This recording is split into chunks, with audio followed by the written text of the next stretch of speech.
नमस्कार दोस्तों। मुख्तार अंसारी की मौत के बाद एक नाम ब्रजेश सिंह का चर्चा में है। मुख्तार के घर के लोग आरोप लगा रहे हैं कि इस मौत के पीछे ब्रजेश सिंह का हाथ है। खैर, इसका जवाब तो पुलिस और जांच कमेटी देगी, पर एक सवाल जो लोगों के मन में है वो ये कि आखिर कौन है ब्रजेश सिंह और इसका मुख्तार से कनेक्शन क्या है।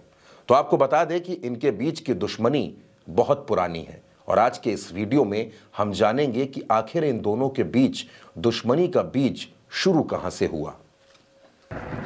दोस्तों, तूफानी बारिश के बाद भयंकर उमस भरा दिन था और उस दिन तारीख 15 जुलाई साल 2001। उन दिनों यूपी में मिनी असेंबली कहे जाने वाले पंचायत चुनाव की गहमा गहमी थी।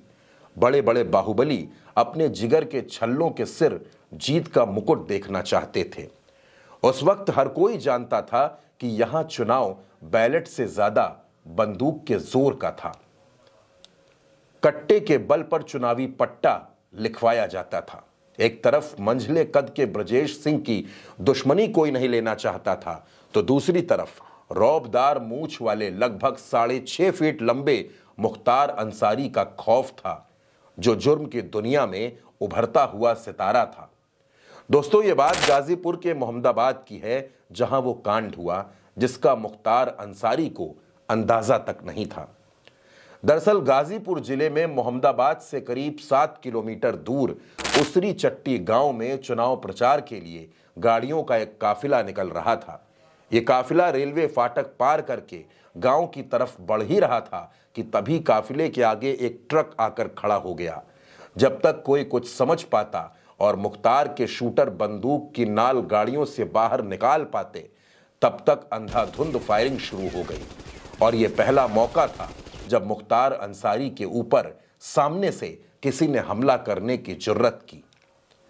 उस घटना के समय ट्रक में लोग लद कर आए थे और कहा जाता है कि ये सभी ब्रजेश सिंह के लोग थे। उस वक्त गाड़ी के ऊपर अंधाधुंध फायरिंग शुरू हुई और गाड़ी के अंदर कुख्यात गैंगस्टर और मऊ के विधायक मुख्तार अंसारी खुद थे। हालांकि इस हमले का आरोप दूसरे गैंगस्टर ब्रजेश सिंह पर लगा।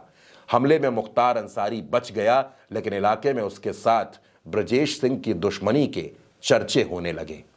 मुख्तार अंसारी और ब्रजेश सिंह की दुश्मनी दशकों पुरानी थी और दोनों का कई बार आमना सामना भी हुआ। 1980 के दशक में कुछ दबंगों से अपने पिता की हत्या का बदला लेने के बाद जब ब्रजेश सिंह पहली बार जेल गया तो उसकी मुलाकात त्रिभुवन सिंह से हुई।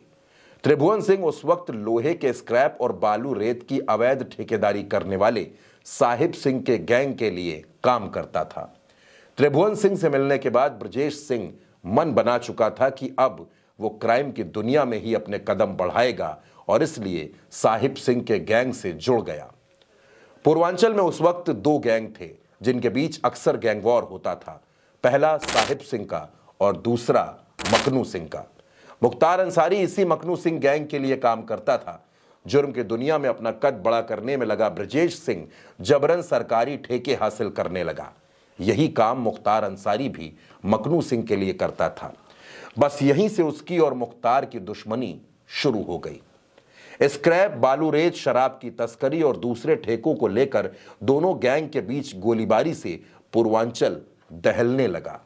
इसी बीच एक केस में साहिब सिंह की पेशी हुई, लेकिन अदालत के बाहर ही साहिब सिंह को गोलियों से भून दिया गया, जिसके बाद ब्रजेश सिंह अपने गुरु की हत्या का बदला लेने के लिए अस्पताल में घुसकर साधु सिंह की हत्या कर देता है और साधु की हत्या के बाद मकनू गैंग मुख्तार अंसारी का गैंग बन चुका था। जिसके बाद ब्रजेश सिंह और मुख्तार के बीच दुश्मनी ने एक नया मोड़ ले लिया। इसी बीच मुख्तार अंसारी ने राजनीति की दुनिया में कदम रखा। बंदूक के साथ साथ मुख्तार अब सियासत के हथियार से भी ब्रजेश सिंह को दबाने में जुट गया। इधर ब्रजेश सिंह समझ चुका था कि अगर उसे पूर्वांचल में अपना रुतबा कायम रखना है तो सबसे पहले मुख्तार अंसारी को रास्ते से हटाना पड़ेगा और इसीलिए साल 2001 में उसरी चट्टी गांव में वो कांड हुआ। उस हमले में मुख्तार तो बच गया और उसने ब्रजेश सिंह के खिलाफ मुकदमा दर्ज कराया। इस केस में वादी भी मुख्तार था और गवाह भी। तो मुख्तार की मौत के बाद उसके परिवार के लोग आरोप लगा रहे हैं कि इस केस में उसकी गवाही होनी थी और इससे पहले ही उसे धीमा जहर देकर मार दिया गया।